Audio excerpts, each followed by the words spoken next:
So this was a cool rumor slash leak that came out recently, and I thought, hey, why not go ahead and do a video about it? I think, this is something that could have some weight to it, and so why not go ahead and talk about it a little bit anyway and see what's up.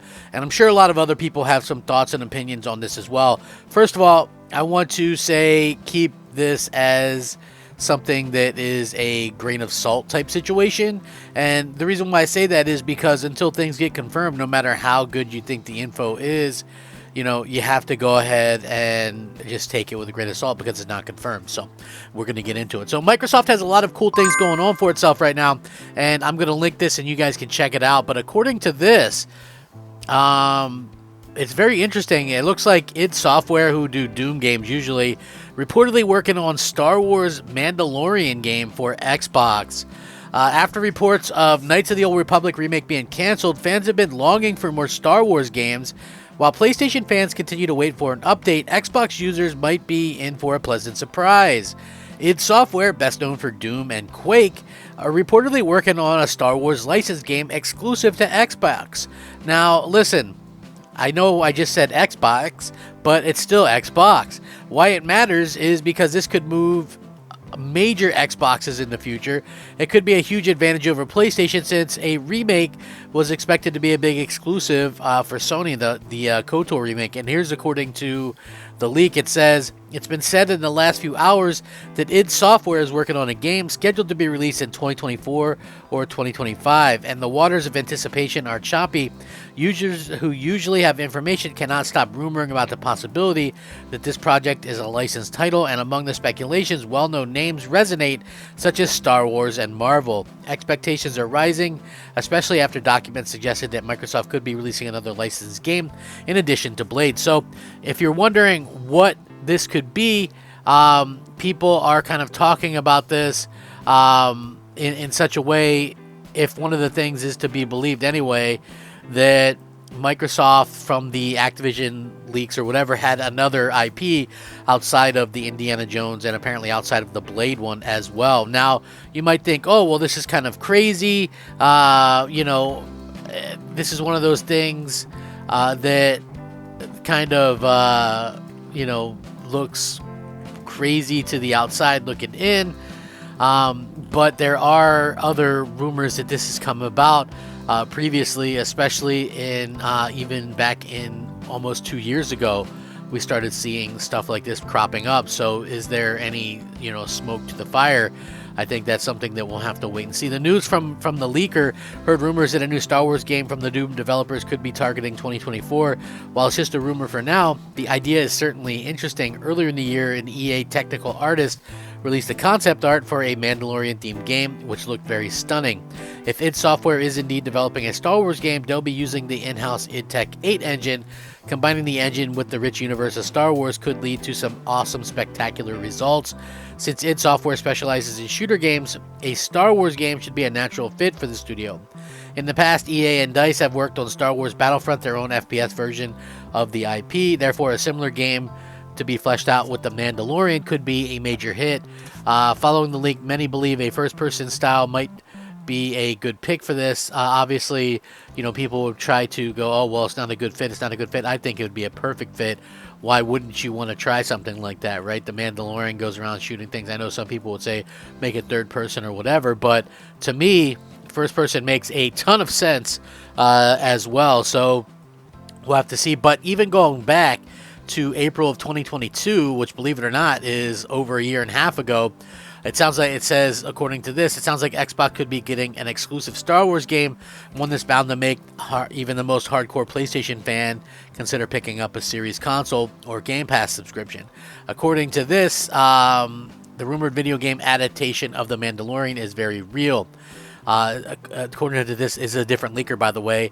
Hasn't had much more to share on the subject since a separate source that goes by the name is claiming that the Elder Scrolls Online studio ZeniMax Online is developing a Star Wars MMORPG based on the popular Disney Plus series. But this is quite a different take. Now, here's the thing when it comes to these types of things, right? Well, when you see two different things. Now, when you're somebody who hears things or whatever, people sometimes don't get complete information, and that's just how some of these things go.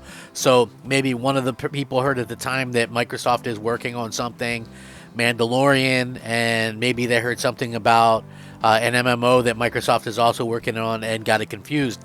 To me, I don't know if it's something that I 100% believe that they're working on a Mandalorian and id Software. Why would you not do another Doom unless this is something that's been in the works for a little while now, because, you know, Bethesda, before Microsoft bought them, were looking to make a bigger impact in terms of what they were doing, because some of their games weren't exactly lighting the world on fire. So take it with a grain of salt. They've claimed they've heard the rumor from a credible source. Outside of claiming he believes a Mandalorian video game is in development, they said that there's absolutely nothing about who's developing it. So this source on the second one from almost 2 years ago says he's heard nothing about who is developing it or what type of game it might be. It's also worth noting that neither insider has said anything about whether or not the game will be exclusive. However, giving other ZeniMax Bethesda titles like Starfield and Elder Scrolls are set to be exclusive, obviously it probably will be as well. And clearly they're not afraid to make games exclusive, Disney, because they already did apparently these huge deals and exclusivity deals with Sony. So I think that really kind of ends any kind of discussion on, oh, well, can Microsoft still get exclusivity deals? Absolutely they can. I think clearly Disney's looking to make some surefire money, and what better way to make money than, some licensed games and things like that. That's like an old school thing, actually. If back in the day, man, if you grew up in the 80s, you knew the amount of licensed game stuff that was out, and it was crazy to think about, but there was so much licensed game material, and most of it was garbage. Even up to, I think this was something that obviously this was something that was a bit of a problem even back in the day, because at the end of the day, if you didn't have like a license for something, you maybe wouldn't be able to sell your game very well. So licenses made games sell. But just off the top of my head, most licensed things back in the day was pretty bad, even up until the current MCU stuff. Like, remember the first couple of Iron Man games? They were published by Sega back in the day after the first Iron Man movie. Pretty bad games. There was a average Captain America game that took place with a tie-in with the first Captain America movie. There was also a Thor game that absolutely stunk. There's always these types of situations where these movie-based games are sold, and you go, well, why get a license for a movie-based game? Well, it's simple. The license sells. People recognize it. Kids recognize it. Parents recognize it and go, oh, our kid likes Mandalorian or Star Wars. Here, we'll get him this Star Wars game. And that's basically how this kind of stuff works. And it's very low risk for the IP holder, because they're usually getting paid up front anyway, unless they have some kind of deal. Now Disney has some kind of sweetheart deal with Sony. Like, they make a ton of money off that. That's probably one of the reasons why Sony doesn't actually make that much money off stuff like Spider-Man. Again, that's a top tier property though. So when you think about Spider-Man versus like the Mandalorian, yeah, the Mandalorian is popular, but it's popular on like certain circles or whatever, where less than 3 million people watch each episode of that show. So somehow that is like a hugely popular thing. Like back in my day, I don't know, it was like they did the Nielsen ratings, and your show, if 20 million people watched it, that was great.